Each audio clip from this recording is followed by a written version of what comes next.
Welcome to How to Share, a podcast about collaboration in our families, friendships, at work, and in the world. In this episode, Vicki Atkinson and I are with psychologist, educator, talent agent, and author, Dr. Albert Bramante. In my role as a technology professional to implement collaborative software, I spend a lot of time seeing how people use technology. Most are experts at something other than technology, which makes it fascinating to witness the two approaches when a technical problem occurs. Those who try to troubleshoot it on their own and those who don't. So I love this episode with Dr. Bramante because he speaks to some of the factors that contribute to how we approach life. He's written a book called Rise Above the Script to help actors and performers break free of self-limiting patterns. His book reads like a toolkit for self-evaluation, taking a look at self-esteem, self-efficacy, and the big 5 personality traits: agreeableness, conscientiousness, extroversion, neuroticism, and openness. Albert points out the many ways we self-sabotage. Once we see our patterns, it's much easier to address them. To quote Albert, his book and this episode is for anyone feeling the friction between their ambition and their achievement. It is a fascinating dive into the ways we can bring our best selves to our work and to the world. We know you'll love it.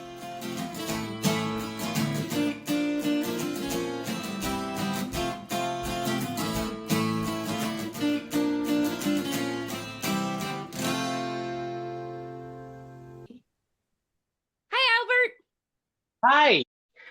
Vicki and I are so excited to talk to you. And I'm grateful to be here. I want to thank you both so much for having me on here and inviting me to be a guest. Well, I mean, you have such rich topics to talk about how to bring our best selves forward that we just are delighted to spend the time with you. Thank you. Thank you very much. So you're a talent agent and a psychologist. Can you tell us how you came to combine those two paths? Well, I was always interested in the arts and creative arts. I was in the drama club in high school, and then I majored in psychology, of course, in college, because in high school I was an avid reader. I was a book nerd. I loved to read, and I liked the human brain. I liked learning about behavior and learning about people. I was always a people person. I took some acting classes in college as electives, and I really enjoyed it, the creative side of things. But I kind of put that to rest a little bit. And then when I received my master's degree, I break my last semester. I don't know how I did it by sheer luck, but I landed an internship at a talk show in New York. Cool. It was the Salad Raphael show. Oh, wow. I remember. Yeah, red shoes, right? Red shoes. Red shoes, red glasses. Yes. She was like a real staple in the 90s.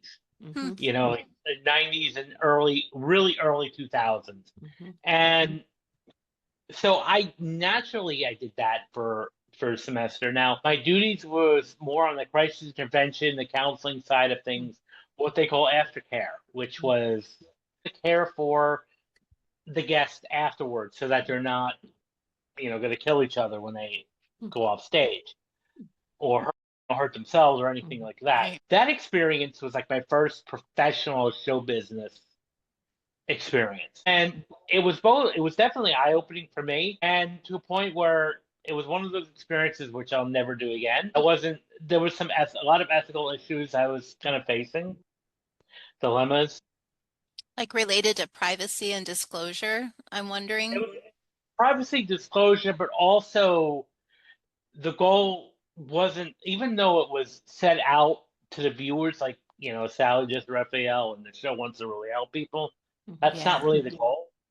The goal was to get ratings. The goal was to get, the goal for every segment was to get someone to throw a chair, cry, or storm off stage. Yeah. It didn't matter how we got there, but we get there. And that was like something that really didn't sit well with me. And also the situation and stories were real, but the way that they were set up was manufactured. It was very Mm. manufactured to get Opportunistic, it sounds like. opportunistic. But it, So Right. now, fast forward after that, this is also the same year of 9/11. Mm. Now, Mm. I wasn't, of course, thankfully, directly affected because I was in Jersey, but that day, but the person who I was working with at Sally called me about a week later saying, "We're doing all this work on the ground. We could use your help, from a counseling perspective." So that's what I did. Mhm. And I did a lot of volunteer work in the beginning. I also worked for different social service organizations, which led to like me being hired by um, like Mental Health Council of New York. I did that for a year and a half and doing crisis intervention around 9/11.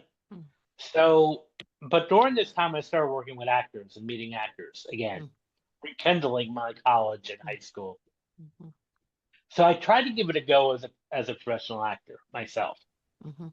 It wasn't for me. I'm more behind the scenes, but I didn't want to give up that world completely because I Mhm. love being around actors and just creative people in general. So I did some like odds and end jobs. I would help out at film festivals in New York. I would help with casting a little bit, casting a couple short projects, short films.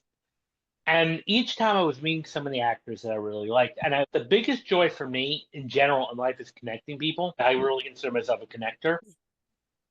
And so that started with me bringing people together for projects. And I was like, well, let me think about doing this. Let me try to match actors for jobs. So I started my first company in 2004.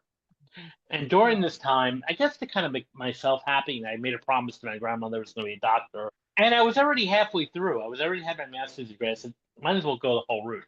I wasn't sure if the talent, representation was going to be successful. And in order to be really a successful psychologist, a working psychologist, you need a PhD. So I did it. I went to school at an online. It was an online PhD program. Mhm. And it Walden. was Mm-hmm. Walden, yes. Mm-hmm. Mm-hmm. So I enrolled in Walden in 2005, and we did our first like meet brainstorming session for a dissertation. And the advice that we received was pick a problem that you want to solve, or like a Mm-hmm. burning question. And at this time, I was just starting my talent business, and I was noticing a lot of actors were shooting themselves in the foot, getting in their own way, and self-sabotaging. Mm. That's great. That's great. Mm. And Well, So, what a way to yes, combine the two. and so now right? both of my worlds are there. Yeah. It's like okay, I'm going to combine both the psychology Yeah. and the talent side of things, and so my dissertation was on self-defeating behavior and performing arts. Yeah, and That's talk good. about like really bringing home, your That interest in solutions focused Yeah. therapy. And Right. you've kind of done that in your book by looking at the challenges and bringing forth very practical advice, very Yeah. affirming. Right. Mm-hmm. Well, and your and book that is was is sort of like a toolkit for self-assessment. I mean, you have Mm-hmm. yes, you address oh yes, self-esteem, the big Right. five personality traits, self-efficacy. What do you think is the biggest factor as to whether somebody can and will change? Ooh. personality factors. It was a big factor. I mean, Mhm. the thing that, because for my doctoral research, what I did was I gave out several tools, Mhm. instruments that I had. My initial study had about 135 actors. They completed the five-factor scale. I had them do a fear success scale, self-efficacy scale, and then a general question like an audition tracker. How many auditions did you turn down? How many auditions do you feel you messed up on? And I did what we call, and I'm gonna geek out here, but it was a correlation relationship thing.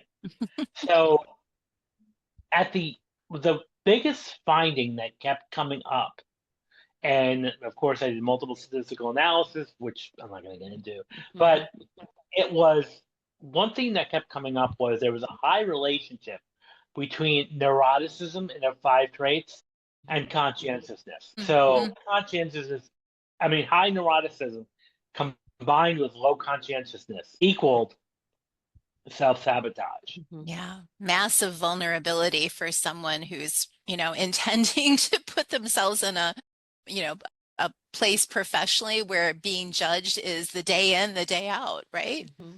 Well, that and then also they were very low in like business systems and discipline.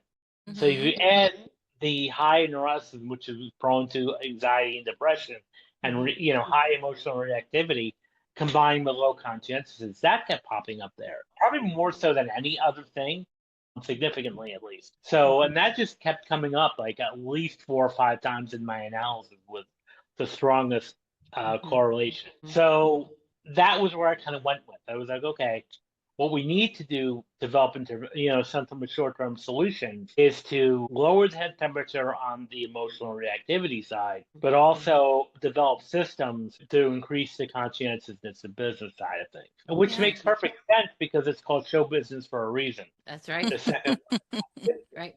And so and you Mm-hmm. kind need that. Yeah. So that's how that started, and of, mm-hmm. that was probably the most interesting thing that I was like, wow, I didn't see it that way. And I'm glad that one of my advisors, my chair, had suggested to go down the rabbit hole of the Big Five because I Yeah. didn't even think of that. But now it makes perfect sense, and it's one of my favorite models of personality to date Mm-hmm. is the Big Five because it makes it so practical and so Right. Right. everyday related. Right.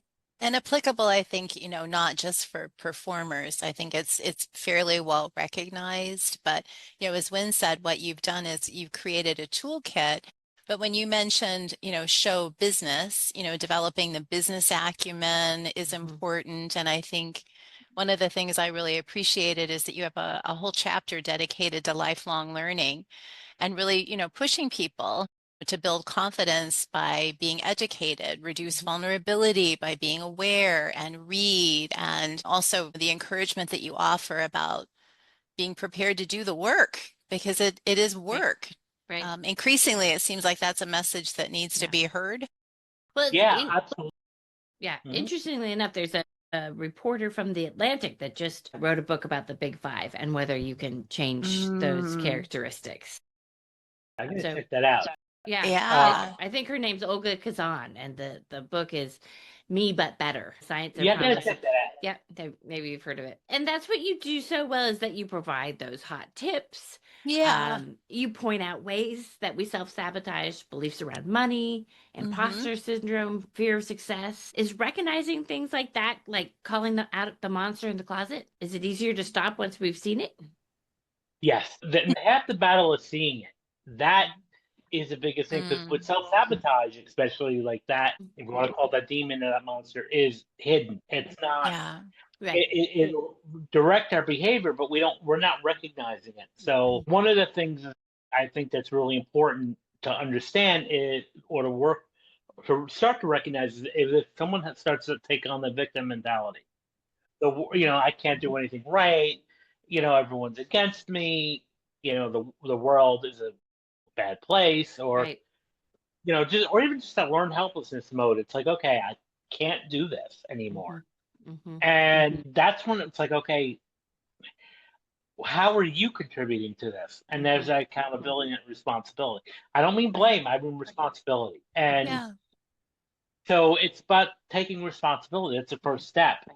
Once you know it, it's easy. Like, okay, wow, I really am my own worst enemy. Mm-hmm. I Hmm. really am this person in the mirror, not and anybody else. Because people blame. That's another thing. A lot of people play the blame game. I'll Mm-hmm. blame it on this. I'll blame it on this person or that person, or my Right. mom or my dad. And What you you do a know, really nice job of, Albert, Mm-hmm. is, throughout the book, it is very empowering and affirming. And as you're offering those reminders and those cautionary notes, you're Mm-hmm. not doing in a way you're not doing it in a way where you're offering a condemnation. Mm-hmm. It's very, the tone throughout is very supportive and encouraging. And I think that it requires a delicate touch to do that, but you did that really well. yeah. Thank you. I You're mean, welcome. that's what I try. My aim to do is make this very practical and very really easy to grasp, and that's why I think I'm more geared myself towards solution focused Hmm. counseling. Even when I teach now, I mean, I definitely teach theory and all that, but I'm all about what can you get out of the class that can benefit your life? Yeah. How can you understand your personality or your own childhood so you know what's going on and why you do the things you do? And Yeah. that's a big factor too, because learning, the whole idea is to learn. And if you can make more personal connections to material, that's going to be better. Yeah. Right. You And had me on page 1 when you talked about Carl Rogers and worthiness. I was like, oh, Albert's Yeah. my people. and all the way to the end when you talked about being a lifelong learner. Yeah. So you just, Yeah. brought that one home as well. You talk in the book a lot about physical care of our nutrition, Mm-hmm. exercise, sleeping Sleep. Yeah. well. Like, can you, those are sort of a lot of solutions that are maybe the underpinnings of that mental healthiness and change. Can you talk about that body mind connection? Yeah. Well, a lot. The biggest, I think, one of the biggest culprits that can really, physical things that can really affect our mental health is sleep, is lack of Mm-hmm. sleep. Yeah. And you'll hear a lot of it that can say, well, I'll sleep till I'm dead, and when I'm Mm-hmm. dead. I'm like, that is misguided because as we know, there's a high link between lack of sleep and mood disorders and even just depression, Right. Yeah. even Dysfunction generally. Yeah. in general. And it sneaks up on you because most people may not recognize it at first. Mm-hmm. It's more of a thing that's recognized by other people in the person's circle, like you're not functioning well. So sleep is important, just self-care in general, because um, how we take care of ourselves is going to really impact our mental health, and that's why there's been a lot of documented studies that our psychological health impacts our immune system Mm-hmm. and Yeah. impacts our general health. So that's important too, and that's why it's important like to just look after yourself. I mean, self-care is everything, Mm-hmm. and that's so important. And it's being shown Yeah. to support so many other things like aging well and our health span, our ability to stave Yeah. off dementia, all the Well, rest. and that's Right. the biggest factor with setting up dementia is memory. Keeping Mm-hmm. involved in a memory. So doing Right. a lot of reading and learning. Now, of course, we know that there's genetic factors with Alzheimer's, but we can even delay that a lot if we Mm-hmm. keep the mind active, or at Well, least diminish the severity of it. well, and what I like about what you've done in your book, I won't find the page number right off the bat here, but I believe, well, it's very research based, and you Mm-hmm. offer all the citations that I think are really helpful for people if they want to dig in more. But you also cited one of my favorite researchers, Dr. Melanie Greenberg, about stress and what you and Wynne are talking about, just the debilitating effects. You can be super aspirational, but if you're not taking care of home base and if you're Mm-hmm. lying to yourself about, how you're really feeling, but I love that you reference so many important people in the field, but shout out to Dr. Yeah. Greenberg. Yeah. Yeah, Uh, that was good. I, I wanted to really, like I said, ground this into the experts, kind of like Hmm. really back what I'm talking about to add that Mm-hmm. social proof, credibility, and all that.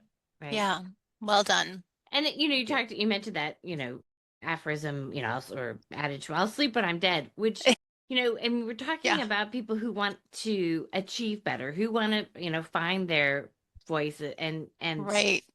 land the role, whether it is as an actor or as a job, right? Or as a parent, there's all sorts of roles where we can do better if we got out of our way. And I think the quote Hmm. that I love from you is the phrase that you says, anyone feeling the friction between their ambition and their achievement. Can you say more about how you see people using your book to reduce that friction? Well, the main thing, a lot of people underestimate their achievement. They underestimate Mm-hmm. um, their what they've accomplished, Mm-hmm. and or they'll downplay it.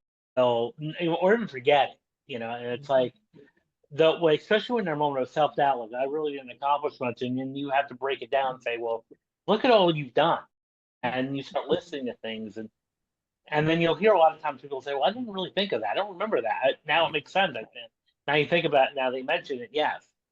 Because we have filters in our perception. When we're in a spiraling mood or a depressive mood, we tend to only look at the limitations that we have or the disadvantage that we face. Rather than all of the good things we've done, we delete them in a sense. We delete all the, the good things that happen to us and all that. We only focus, or we only filter the bad, or the negative. Right. Yeah, that deflecting and the discounting, I think. Oof. It brings up one of my favorite suggestions from you, which is the happy file. Yeah. To keep that something, journal, the file, evidence of the things that have gone right. Well, 100%. And that's the whole thing, is like taking stock in what you have. So it's kind of like keeping a journal. So it's like every little thing that you've done that you got praise on or that went well, you document that. And then when situations come up where you start to spiral into that self-doubt cycle, which we all do at times, but if you pull out that file, your happy file, and it'll remind you of like why you are set out to do what you do in the sense. Yeah. Well, you know what I love about this book is that, really you're talking about how to show up better.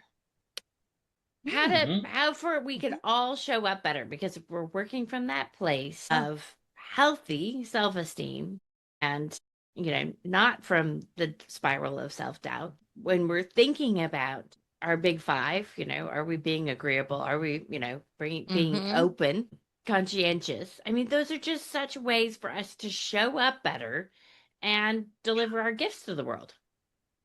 Yeah. Well, then that's the whole thing is about showing up and really embracing our fullest potential, because we really hold us back, and when I say we, ourselves hold us back, and we realize. Right. Yeah. Right. Great points. Is there anything about the book and about the work that you've done that we haven't covered that you wanted to? Yeah, I just briefly mention regarding with self-sabotage, all that is the idea of money. And I talk about this as a chapter in the book, our relationship with money. Because a lot of times, for some reason, we may have been taught that money is bad, or money is evil, or that money is a toxic thing to have. Right. And you'll hear sometimes they say, which is misquoted actually, that money is the root of all evil. And that was not how it was really meant to come out. It was the love of money is the root of all evil. It wasn't money. Money is neutral. And a lot of times we are conditioned, and sometimes with society, culture, and family will sometimes send the message down that money is bad. Like, look at all these bad people. They came in all this money and now they're bad. And so subconsciously, we don't want to be bad. We don't want to be evil. Right. So subconsciously, we tell the instruction to ourselves, don't make money. And so therefore, that's subconscious when everyone's doing it. And therefore, we just hold. Anytime we get an opportunity to make money, we throw it away. And that's why some people can't really hold on to money very well, or spend, or budget very well. Or even people who, do major windfalls, whether it's winning the lottery, or make an athlete or a celebrity or an actor landing a multi-million-dollar contract, and then 3 years later they're in more debt than they were when they started. I just to expand on that point, I've seen so many, especially young women, who will turn down money for a job because they enjoy doing it. They're like, no, I enjoy doing this. Don't pay me. And it's like, wait a minute. You can enjoy doing something and get paid for it. It doesn't. It does not. Even if you were to say, like, okay, you don't want to be greedy. Okay, well, the more money you make, the more people you can help. So what about that? Right. Look at all we can help by the charities and everything you donate to. The more money you make, because money itself is neutral. How wouldn't it's not. It's just a concept. And so, but I think we'll see that, like, oh, you don't have to pay. What? No, or I'll see people complaining like with coaches and all this or therapists like, oh, they charge so much money that's bad. No, why is that bad? You know, Right. Yeah. Yeah. they're charging what they're worth. You know, and that's Yeah. or even like a lot of young entrepreneurs who want to charge but they don't because they're like, oh, I'm afraid if I ask for a large amount of money, people are not gonna. Right. But don't you both think that that speaks to sort of those foundational values and those, the Mhm. sense of shame or worthiness, it Yeah. all, what you're both saying, it all gets jumbled together Mhm. and really kind of peeling those parts, apart, right? You Mhm. can maybe help and invoke a little bit more aspirational, right? That it's Mhm. okay to push and to Mhm. be Yeah. successful. Yeah. Yeah. Hmm. Yeah. No, and that's absolutely correct. And that's Yeah. where it comes down to the self-worth thing. Like, well, why is it an issue, whether Yeah. yourself or you're projecting onto somebody else because Yeah. Mhm. they like, they like money. That's a self-image, and until you correct that, Yeah. your relationship with money is always going to be Well, chaotic. and you Mhm. know what else? Listening to both of you talk about this, it reminds me that there are several places in the book where you talk about the importance of building your financial awareness or your business sense. And it's not just to make money, but it's also to protect yourself, to not offload that because you're uncomfortable in some way to someone else, but bootstrap it yourself, do the work, right? Mhm. Yeah. Yeah, well, that's the Yeah. whole thing. You have to do the work, Yeah. and um, and this is why there's nothing wrong with taking financial literacy classes or Mm-hmm. getting self-educated in money management, so that again, it's not foreign. It's not, and Mhm. you know what to do. I mean, and that's why Yeah. some people are very smart with money because they're educated Mhm. and they're Right. okay with their relationship with it too. Once you know more about it, I think Mm-hmm. that also helps improve your relationship with money. Yeah. Hmm. Yeah. Mm-hmm. So Yeah. good. Applicable to all professions, we would Right. say. Of course, Right. Right. absolutely. Yes. Well, Right. Dr. Bramante, thank you so much. It's such a Thank pleasure. you, Thank thank you. you to you both for having me. I'm really happy to be here, and I appreciate Our the. pleasure. Oh, absolutely. Thank you, Albert.